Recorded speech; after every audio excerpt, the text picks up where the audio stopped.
Distinguished delegates, ladies and gentlemen, we welcome you to our today's side event on Azerbaijan's alarming human rights crisis, Undermining the Council of Europe values. It takes place exactly a year after PACE's decision not to ratify the credentials of Azerbaijani delegation. Today we will elaborate on what happened afterwards and whether Azerbaijan actually wants to fully engage with the Council of Europe again. The event is organized by Ms. Laura Castellfort on my right, the member of the Spanish delegation to PACE, and the Institute for Reporters' Freedom and Safety. Our today's panel also include former rapporteur on political prisoners, Suna Ayvarsdottir, and the co-founder of IRFS, Emin Husseinov, and myself, Diana Nazarez, advocacy officer at the Institute for Human Rights. And with no further ado, let me give the floor to our today's host, Ms. Laura Castellfort. Yeah, thank you, Dana, and welcome everybody, dear colleagues. Azerbaijan's human rights crisis has deepened over the past year. The number of political prisoners has reached an alarming level. More than 331 journalists, activists, opposition figures, and human rights defenders have been arbitrarily detained, persecuted on fabricated charges, and silenced. Independent media and civil society organizations face relentless crackdowns, while restrictive laws make it impossible for NGOs to operate freely. 1 year ago, the Parliamentary Assembly decided not to ratify the credentials of the Azerbaijani delegation, citing Baku's blatant violations of its commitments under the European Convention on Human Rights. Instead of taking these as an opportunity of reflection and reform, the Azerbaijani government responded with hostility. The MPs who voted in favor of this decision, including myself, were declared persona non grata in Azerbaijan. This act of retaliation not only demonstrates the regime's intolerance for criticism, but also exposes its unwillingness to engage in meaningful dialogue with European institutions. We are witnessing how Azerbaijani authorities are turning their back on democratic engagement, on dialogue, and on their obligations under the Council of Europe framework. It is a sign of a regime that does not wish to be held accountable. Nevertheless, the international community cannot and must not remain silent as human rights violations continue with impunity. We must ensure that Azerbaijan's political prisoners are not forgotten, that the repression of independent voices does not go unchecked, and the Council of Europe remains firm in upholding its founding values of democracy, human rights, and rule of law. Today, we will hear from the experts who will shed light on the realities on the ground and provide insight into what the international community, including our Assembly, must do next to hold Azerbaijan accountable. Thank you, and thank you for being here. Many thanks, Ms.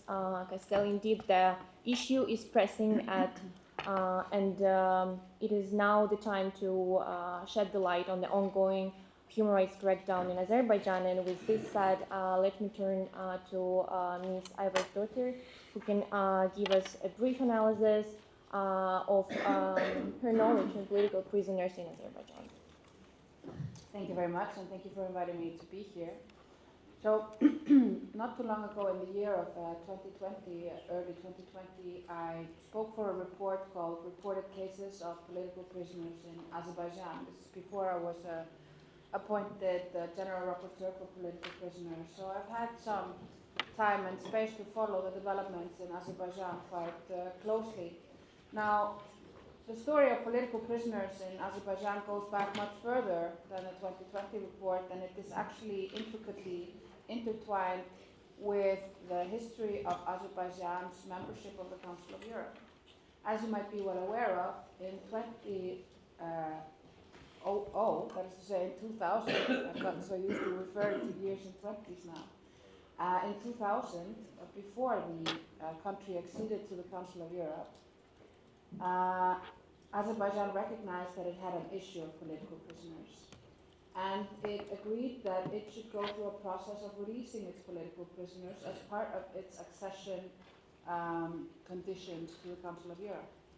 Now, since then, a quarter of a century has passed. 25 years have passed since Azerbaijan originally agreed that they had an issue of political prisoners, and that they would work towards releasing them or granting them new trials. This was a condition for their accession. Since then, we have seen a rotating door of political prisoners. Some are released via presidential pardon or by other means, and others are arrested in their stead. And this problem has never gone away.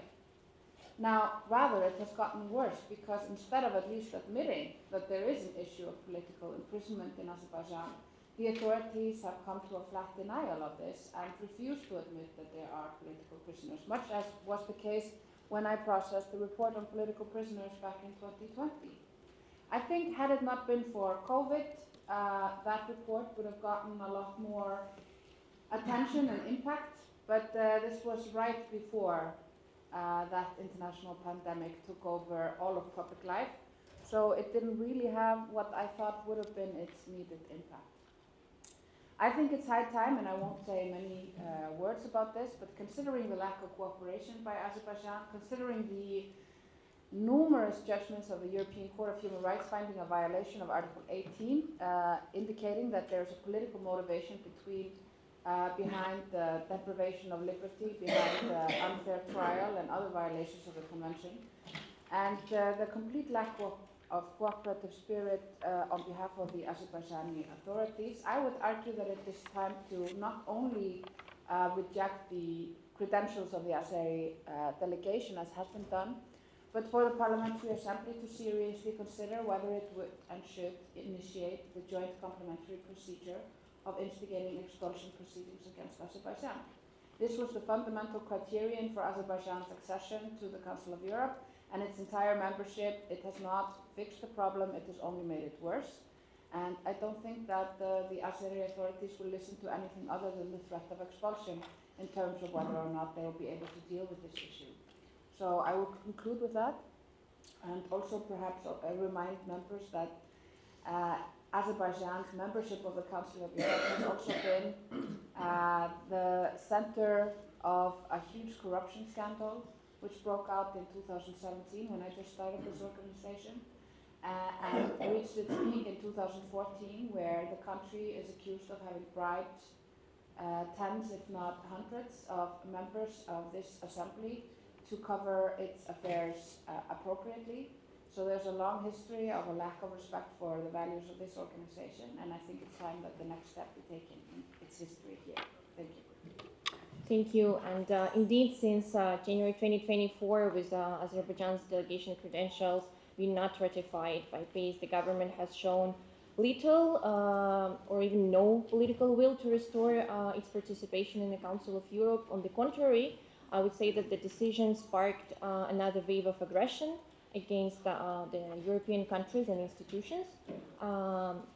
The state-sponsored medias, they claim anti-Azerbaijani narratives are being present in the Council of Europe, and the most blatant attack against the Council of Europe came directly from the President Ilham Aliyev, who during his opening speech at the Leaders' Summit of the Small Islands Developing States at COP29 in Baku this November 2024, stated, and I would quote, the European Parliament and the Parliamentary Assembly of the Council of Europe are two institutions that have become symbols of political corruptions.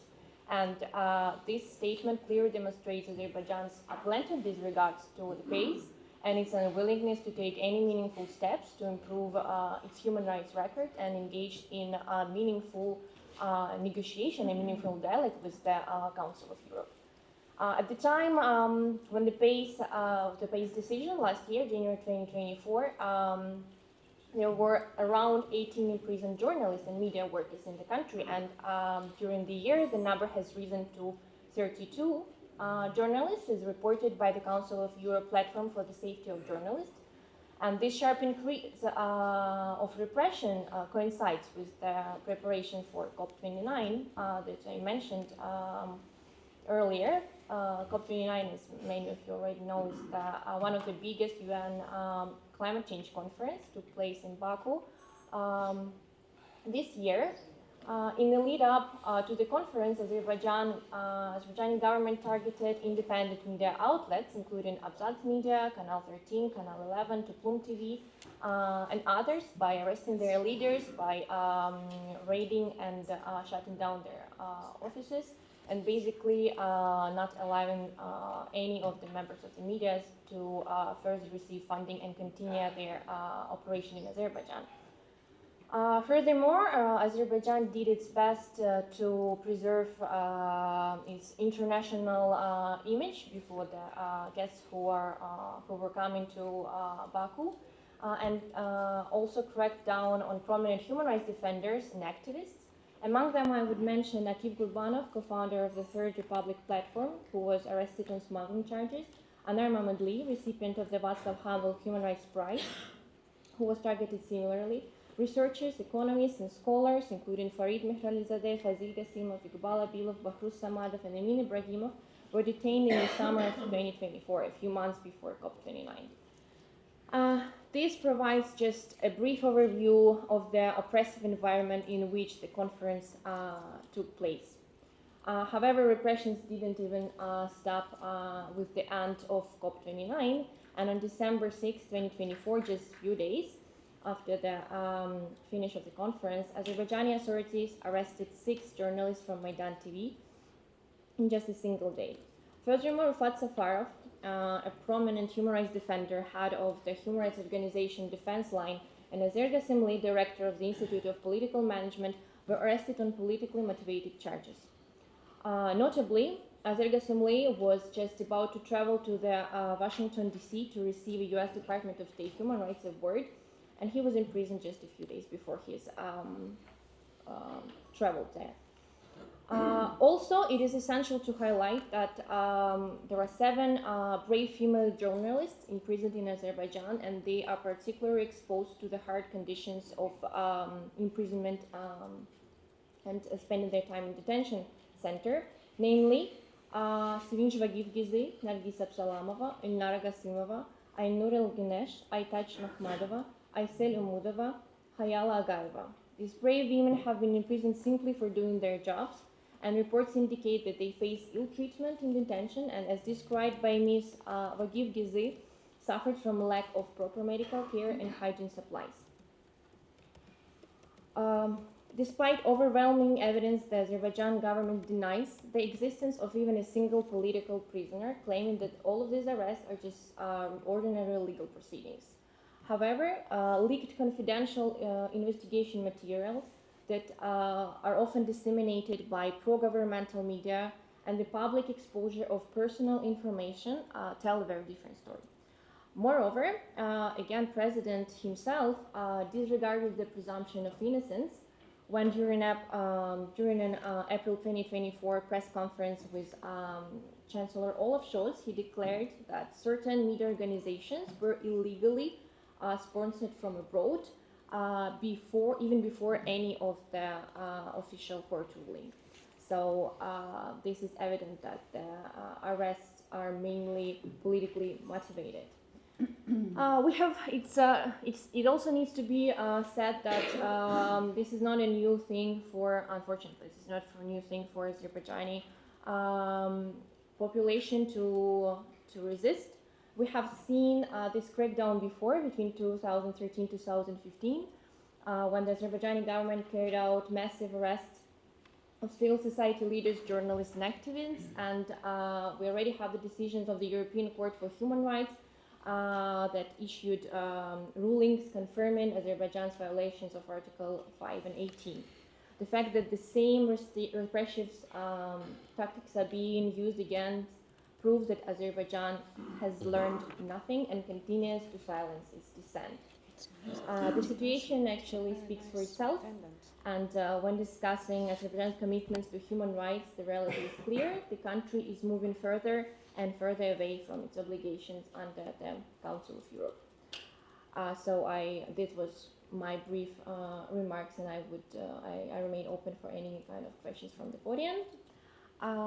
Let me now turn the floor to our speaker, the co-founder of IRFS, Mr. Emin Husseinov. journalist, human rights defender, and the victim of Azerbaijani government repression.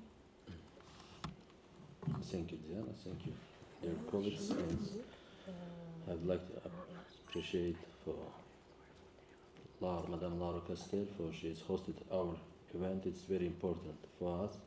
We need more solidarity from all Council of Europe institutions, not only from Parliamentary Assembly of the Council of Europe. We would like to see here also representatives of the Committee of Ministers. We saw some of them here. Representatives of the Secretary General, Office of High Commissioner of Human Rights, and others. I'm Amin Husseinov. I'm living in exile since 2015, but still continue to work on Azerbaijan daily, and we are regularly and systematically analyze what's happening in Azerbaijan. And as like my colleague mentioned before, it's not new situation when Azerbaijan systematically prosecute their opponents, I mean Azerbaijani government, but it's something new happened during the last year, and our correlations shows for this probably affiliated with the two reasons why it's happened in Azerbaijan.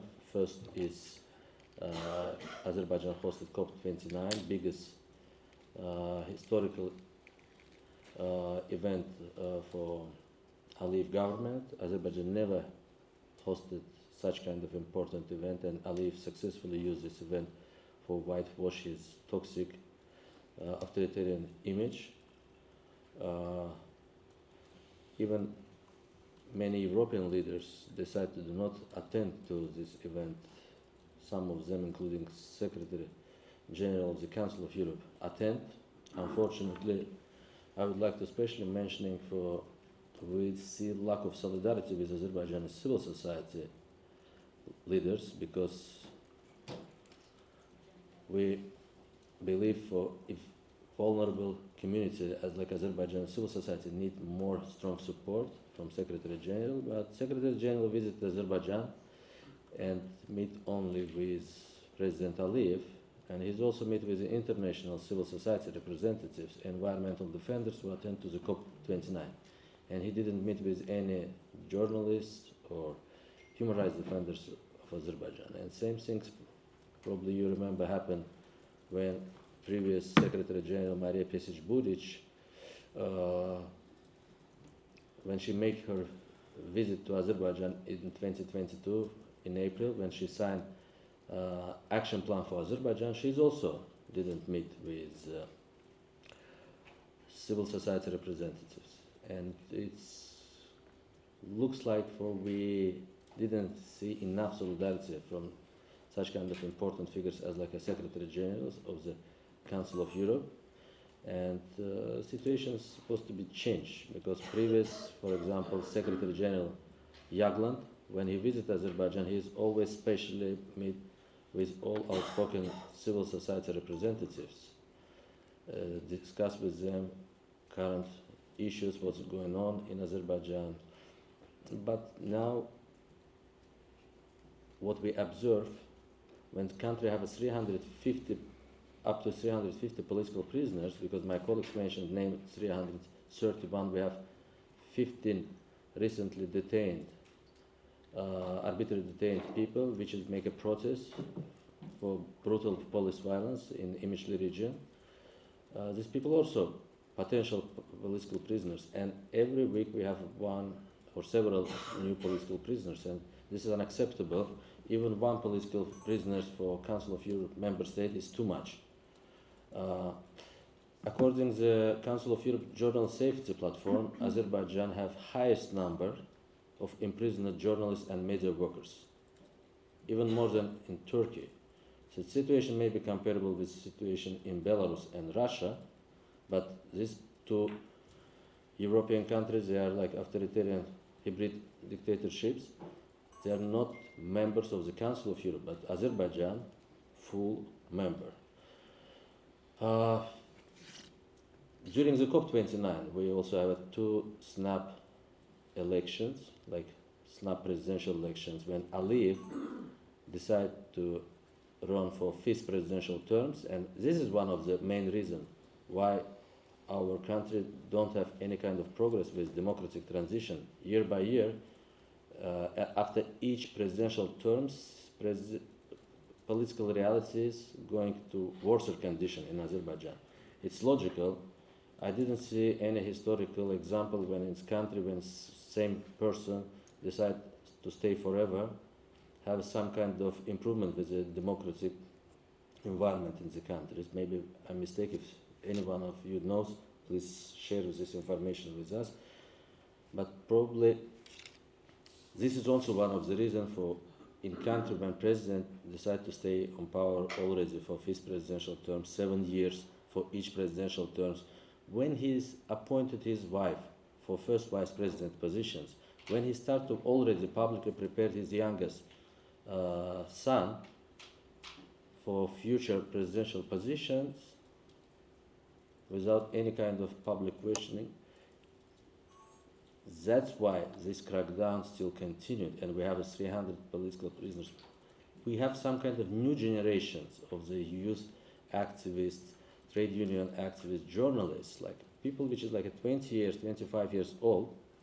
This is our future, but they are now spent time in prisons. Why? Because Aliyev already prepared his kids, his family, for future political captivities. Like, that's why this happened. And unfortunately, except like the Council of Europe, Parliamentary Assembly monitors, or special rapporteurs, or general rapporteurs, no one else, especially for the last, let's say, half of the year, don't seriously criticize the situation.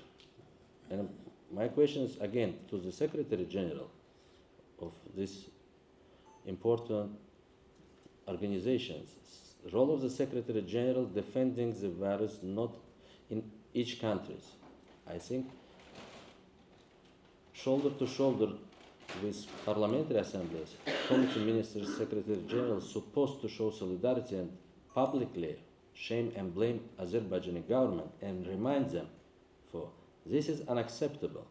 Sooner or later you're supposed to leave this organization if it's continued like this. But if you want to stay with us, you have to improve the situation. You have to release all political prisoners. You have to stop this revolving door practice when you arrested the same people. Some of the political prisoners, like arrested already for false terms, like a Tofik Yagublu or Anar Mamadli or others.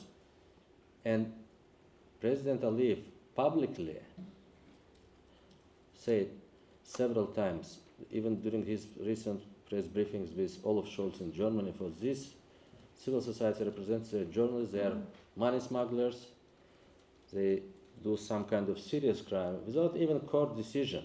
He said something unacceptable about civil society representatives.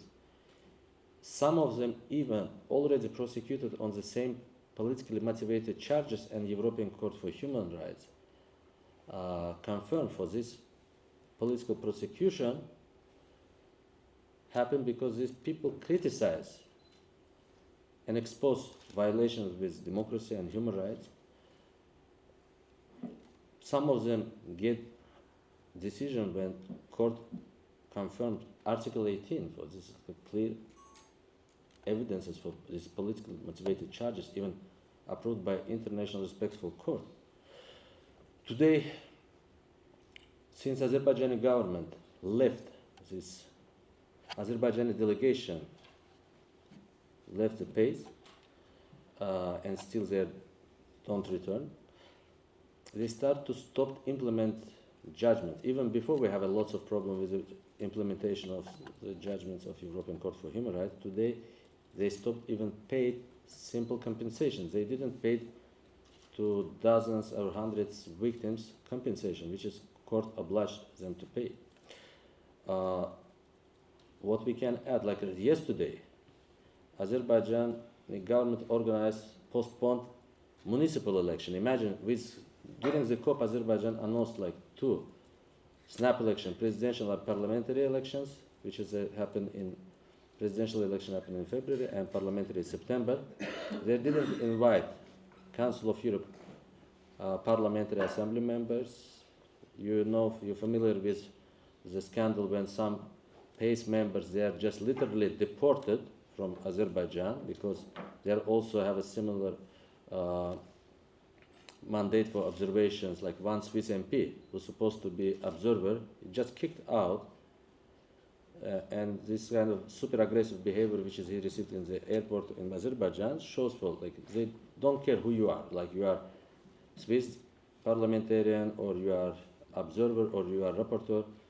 Rapporteurs have a problem to visit Azerbaijan. It's not a new problem, but today, again, it's like a recent stakeholder who visited Azerbaijan. It's Mr.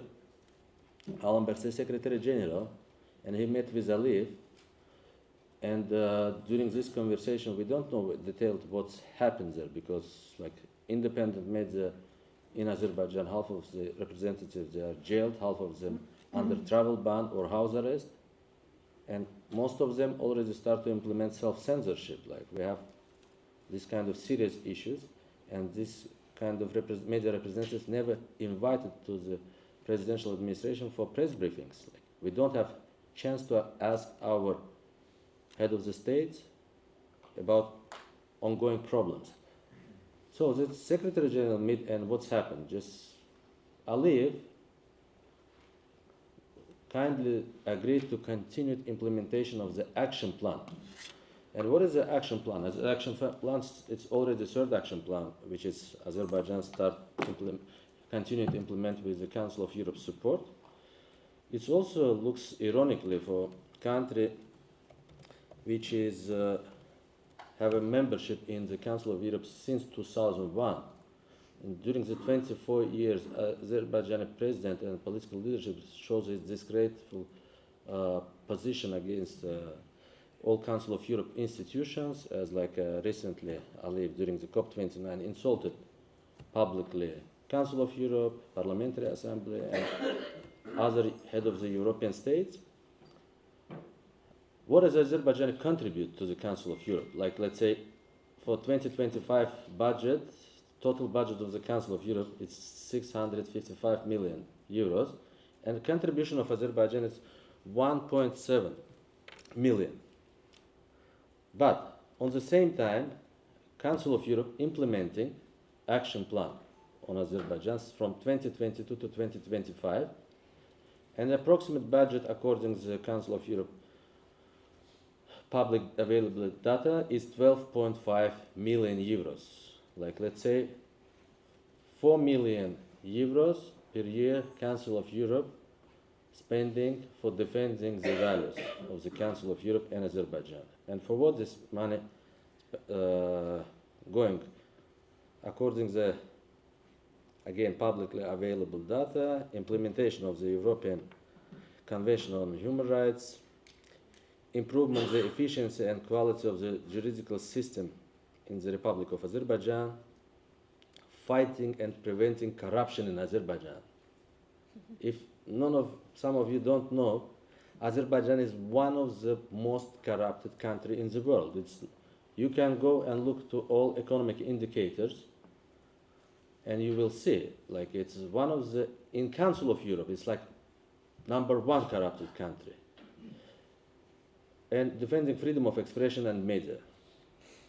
My question is, and some national projects also related with anti-money laundering projects in Azerbaijan, and when we see how Azerbaijani political elite laundering money with European banks, with the Danske Bank story, with other banks in Malta, etc., I'm just like civil society representative, just shocked. For we, as like Azerbaijani citizens, didn't see enough or equal benefits from our membership in the Council of Europe. Yes, one benefit where we're under jurisdiction of European Court for Human Rights sometimes, but now we are waiting for decisions between 10 to 20 years, depends from different cases. But benefits which is bloody Azerbaijani authoritarian regime received, it's much more damaging our situation, and it's also damaging completely Council of Europe at all. If Council of Europe not improve their standard, if they not stop such kind of behavior, unacceptable behavior from authoritarian members, I think these organizations destroyed themselves in the next upcoming years. And we believe the Council of Europe, and especially Azerbaijan example shows for, they need to defend their own values first. But what we feel today, it's only Azerbaijan civil society and international civil society and principal members of the MPs from different countries, they are already mentioning problems. Why other stakeholders start to be less outspoken? Even today, we feel for even Commissioner for Human Rights, he's also, compared with previous commissioners, start to be less outspoken on Azerbaijan. My colleagues from Azerbaijan here, I think we can open soon floor for questions or interventions. My final feelings, it's about like for Council of Europe start to implement some self-censorship. They start to take care and afraid to criticize a lot Azerbaijan. They're afraid to lose them. And say, why, guys, you are afraid to lose Azerbaijan? Or if it's today we lose Azerbaijan, tomorrow we can lose Georgia. Why we need the countries like this if you not respect this? For me personally, I'm 45 years old. For 25 years of my life, I'm spent for defending Council of Europe values as like civil society leaders. And I still believe to these organizations, but I don't know what I'm supposed to do, why I need to, if the organizations stop work as like described in the European Convention of Human Rights, why we need to lie to each other and give to each other fake hopes. I think it's time and momentum to think about how to make this organization stronger, how to show more solidarity with countries and peoples like Azerbaijan, how to defend democracy in each country, because we can't continue it without solidarities. And we're mentioning for such kind of action plans, which is Council of Europe thinks was the help to Azerbaijan to improve. It's only tools for Aliyev. Aliyev used this organization again. Every time he's like participate twice per year on European Political Community Summit, because Azerbaijan member of the Council of Europe. Sometimes we ask like European leaders, why you invited guys who is publicly insulting you, who is publicly trying to destabilize situation, like in France. My question is like to French government, for example. You know what Aliyev doing in New Caledonia? Why President Macron invited him to European political community? This is also questions. Again, I would like to stop here, and we can have questions, and we have other. Yeah, thanks, Emin. Yeah, indeed, the issue is. You should close the microphone. Yeah. Great. Yes. Indeed, the issue is very complex, and it requires a multi-stakeholders dialogue. So that's why we're glad that we have member states representatives, civil society, journalists among our audience today, and as well we have Ms. Liz Christofferson, the co-rapporteur on Azerbaijan, and I would like to give the floor to her brief remarks on the current human rights situation in the country. Yes, thank you very much, and thank you for inviting me. I'm now the only co-rapporteur for Azerbaijan, and the election of a new co-rapporteur has been postponed, but hopefully we'll have another one in March. I hope so, at least. And as you all know, we discussed the progress report on monitoring procedure on Monday. The situation is deteriorating in many countries. As co-rapporteur for Azerbaijan, I'm especially worried about the negative development in that specific country, of course. And sorry, during last October session, the Assembly held a current affairs debate showing our concern about the deteriorating situation of human rights, rule of law, and democracy in Azerbaijan. And Since then, the authorities have continuously neglected our worries. On the contrary, the crackdown on political and civil activists, media representatives, and other government critics continues to increase. And on the 16th of January, Sunna Eversdottir and I published a press release together expressing our deep concern at the sentencing of Bakhtiar Haye. 2 weeks ago, Mr. Haye was sentenced to 10 years of imprisonment under arbitrary charges of hooliganism and contempt of court, later extended to include accusations of financial crime. And no doubt these charges are fabricated and follow a troubled pattern of arbitrary arrests and detentions, as well as ill treatment and torture of government critics. And unfortunately, despite the protests from our assembly, the list of victims of this government brutality is growing, now 350, as we heard. I could also mention Mr. Gubad Ibadoglu, a prominent anti-corruption activist, now under house arrest, but denied unnecessary vital medical treatment. The list also, as you mentioned initially, contains a winner of our Baklava Prize, as well as one of the shortlisted candidates for the 2024 prize. Amnesty International, as well as other international recognized human rights organizations, estimate that they said approximately 300 people, now it's 350, just a few days later, that they remain in pre-trial detention or are imprisoned on politically motivated charges. And confronted with these unacceptable violations of human rights, the authorities only continue to confront our values and refuse to cooperate with the Council of Europe bodies, such as our Assembly, us as co-rapporteurs, and the CPT even. And they don't even care about judgments from the European Court of Human Rights. And of course, as you said, this behavior is unacceptable and it needs to come to an end. And I have tried to find out what is now happening, because it seems like since January 2024 there is a kind of a deadlock.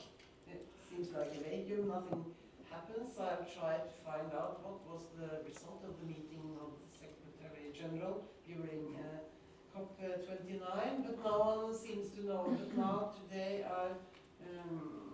at least I have found out that there has been contact between the Secretary General and the authorities in Azerbaijan, that they should take up for the fourth time the action plan and renegotiate it. The Committee of Ministers has accepted this task, and that the Secretary General starts negotiations. They intend to have some working groups concerning legislation and the recommendations from the Venice Commission. And I have passed on to them that the most important legislation to change is the legislation on political parties, on media, and on NGOs. Because in my meetings with NGOs from Azerbaijan, I'm meeting some today as well, they tell me that Aliyev, he could release a political prisoner 2 weeks later, arrested on the same charges based on the same legislation. So that is crucial that this legislation comes to an end and is amended and up to Council of Europe standards. And the next question is what Ms. Eversdottir said. Should we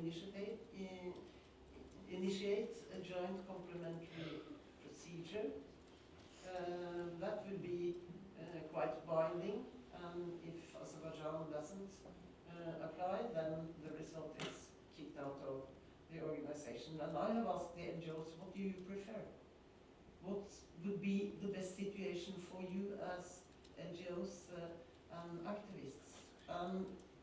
Earlier, they were very clear that we have to keep Azerbaijan inside this organization, but lately they seem to have changed their point of view.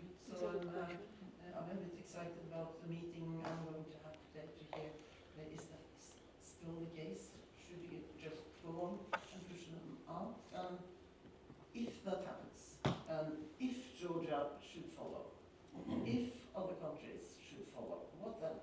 And we have a discussion now about the structure of our organization, and we have already started to invite the opposition in Belarus.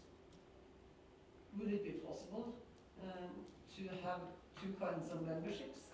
The member states that comply with their obligations, and countries that don't comply.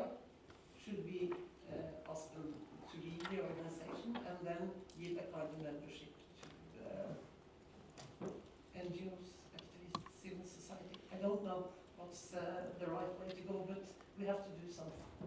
Thank you. Thank you, Ms. Christopherson. Indeed, thank you, Ms. Christopherson, for your intervention, for your question, and also for the vital work that you're doing on monitoring and reporting human rights violations in Azerbaijan. We noted the question, and if I may now, I would like to pick up some more, and I'm opening the floor for questions from the audience. Yeah, thank you. Please go ahead. Thank you, Madam Moderator. Dear speakers, dear guests, my name is Ahmad Shadov. I'm a human rights defender, and I represent civil society of Azerbaijan. And before putting my question to honorable guests, I just want to make a short comment about the Council of Europe values, about the membership, because I think that some speakers, some experts sometimes forget about the base principles of a membership to Council of Europe. When Azerbaijan applied for membership to Council of Europe in 1996, we hoped to raise our principles, our problems such as territorial integrity, human rights of 1 million refugees, and but last 30 years Azerbaijan raised this issue in this platform, and I never seen that Ms. Laura Castle from Spain and her colleagues touched upon the problems of Azerbaijani refugees, Azerbaijani people who captured during the Nagorno-Karabakh conflict. There are more than 4,000 people, and we have no any concrete information about their fates. And Madame the reporter talked about the human rights in Azerbaijan and said that the number of increasing 300 or 350. I think that the number of people whose rights are violated in Azerbaijan, more than 1 million. You forget about the 1 million refugees who left their homes during the Armenian aggression starting 1990s, and nowadays they are returning to their home. And I have never seen any support from Ms. Emin Hussein or other European experts when I defended the rights of two Azerbaijani captives, Dilga Maskarov and Shahbaz Guleyev, who were detained in Armenia. Can you ask question, please? Life imprisonment. And when I asked Emin about these people, they said that I'm not interested in such issues and specialized in political issues. I mean, I promised that members of Armenian delegation here, the full members, I congratulate you to your event. Excuse me, may I ask you to answer your question directly? And other Armenian delegation attended, they are not interested and they don't care about the rights of human beings in Azerbaijan. Azerbaijan. They are patriot of their Question, country. please, Ahmed, Last Mr. Shahid. question, and all the Because we members have a of lot of Armenia, they follow the national interest of Armenia, and this is normal. They are the patriot of Armenia, and they are attending these such events because they are looking for any elements to pressure Azerbaijan to withdraw Azerbaijan from the Council of Europe. But the values, principal values of the membership of the Council of Europe to raise these issues and to support the countries to resolve this problem. But what we see last several years, Council of Europe used this platform to condemn, to criticize, and to push countries. Thank you for your attention. Yes, please. You have the floor. Hello, my name is Saraj Avni. I'm a human rights lawyer from Azerbaijan, and I believe that actually I and people like me represent genuine Azerbaijan civil society. And it's a quick remark, not question, that we as a genuine Azerbaijan civil society firmly support complementary joint procedure as a next step. I believe that the main problem is here in Azerbaijan, regarding Azerbaijan, is that there are so many violations of rights issues or a lot of cooperation issues and so on. But the main problem for us right now is political imprisonment. How to end this mechanism? And it's not only about individual political prisoners. It's about functions. If someone arrested from some organization, for example, the media function of these persons, the group of persons, are lost. It means that. So we firmly support complementary joint procedure as a next step, and we believe that it would lead much more concrete results, such kind of bold action. And when you will see or hear things that it's against Azerbaijan national interest to face such kind of treatment from international bodies, no, it's not true. It's according to Azerbaijan national interest, and it's not only about human rights, it's about shared interest of both Council of Europe and Azerbaijan, objective national interest, that these bold actions taken about Azerbaijan. So thank you. So we actually want to see much more bold action, and we believe that this would help to facilitate the situation for all people and for all public groups in Azerbaijan. So that's it. Many thanks. Are there any other interventions or questions from the audience? Yes, please, gentleman over there. Well, I'm not going to burden you with information regarding Armenian and Azerbaijan relations. It's ridiculous that we are sitting here to use something to use it against Azerbaijan, as we can read. It's not hard to find the information. Just a small glass of information. Back then... Excuse me, would you mind firstly to introduce yourself? Yeah, of course. Sure. I'm Janyan from Armenian delegation. Just a fact. Some 10 years ago, one of Azerbaijani young representatives of the civil society was forced to move, well, he actually had to run away from Azerbaijan because he would be detained, just because of a photo with me on Facebook. We were attending an international event together. Some of our Ukrainian colleagues posted a photo of us on Facebook, a group photo. And he had to run from Azerbaijan because he faced a danger to be detained just because of the photo. And I met him here in the Palais one day ago, after 7 or 8 years. So that's the situation of the human rights in your country. And I'm not going to answer to the accusations you were saying, not to move the discussion to another topic. And thank you for your report. Many thanks. Okay. Great.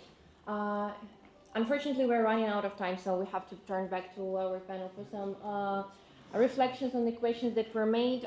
So As I got it, clearly now we have the question of how to end political imprisonment and basically shall Azerbaijan stay or go, which I think there are two of them are very correlated. So if any of our panels. Just a quick remark that I'd like to make in terms of the worsening human rights situation in Azerbaijan. I mean, I already made a point of saying that I think we are at the stage of the joint complementary procedure. I don't think that anything else has yielded any results. Like I said, the starting point for Azerbaijan's accession to the Council of Europe was that they would release political prisoners, but instead they have created a system of maintaining political prisoners. So this is the next logical step, in my opinion. But I would just also like to point out that Russia's aggression towards Ukraine, I think, has shielded Azerbaijan from a lot of scrutiny, has enabled them to take it a step further. And the fact that we are now looking for other forms of gas and natural resources that Azerbaijan can provide also makes it less desirable for other states to really enforce any kind of punitive measures against them. So I think you should keep it in mind that the EU and other institutions that would normally talk about human rights, they have less motivation than normally to try and enforce it. So a rules-based organization, a value-based organization like the Council of Europe is one of the few places that actually has a drive and a motivation to pull this through, and that's why I think it's a good move forward for us. Thank you. Thank you, and some final remarks. Yeah, my final remarks is like, gentlemen, if you have a question, 30 seconds, again. 30 seconds, because we ask like anyone, for us, no matter from, yeah, 30 seconds. I am Agil Arescar, a member of Azerbaijan Press Council. You are losing Azerbaijan here, but there is a double standard here. You are having the Armenian defeat. Thanks. Okay. Mikrofonu söndürün de. Thank you for all your comments and questions. So, related with issues, I'm absolutely disagree with two gentlemen, with Agil and Ahmad. They have a different positions, and maybe for me they're quite dependent with and have some kind of relations with the Azerbaijani government. They are dependent NGOs representatives, including press council is absolutely, for me, it's kind of government control NGO. So, but I'm not judging you. It's you do what you want to say here, or someone will send you here. We would like to mention two issues, like related with Armenia. It's always like working like this. I just want to give two examples, two young academics arrested on fabricated treason charges, like Iqbal Abilov and Bahruz Samadov. It's not new. There are two young scholars and academics arrested just because the government tried to show to other young generation representatives, or anyone who will call even for peace with Armenia will be punished. Like that is like leverage of the political persecutions here in Azerbaijan, related with the questions of Madame Co-Rapporteur Christopherson. What's supposed to, is it good if Azerbaijan kicked out of this, from this organization? After 24 years, I think it's symbolical for, now it's almost 25th year started. You have to decide. For us, as like a civil society of Azerbaijan, as Azerbaijani people, we are tired to live in this life. It's time to kick us out. We can start something from beginning. We don't feel with any fake hopes.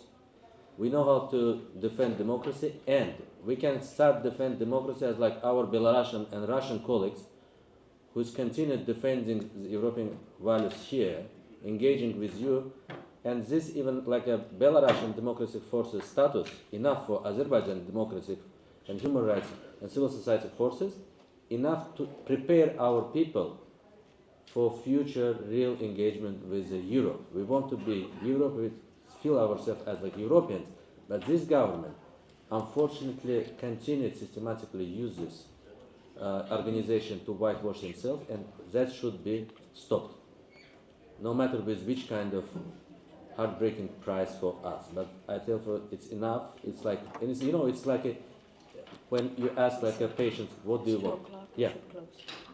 Thank you, Amin, and extend my gratitude to our panelists and our audience for being here with us today. Unfortunately, we have to wrap it up, but we are looking forward to continue our discussions bilaterally with any of you interested. Wow, it's so little. Wow, thank you. No.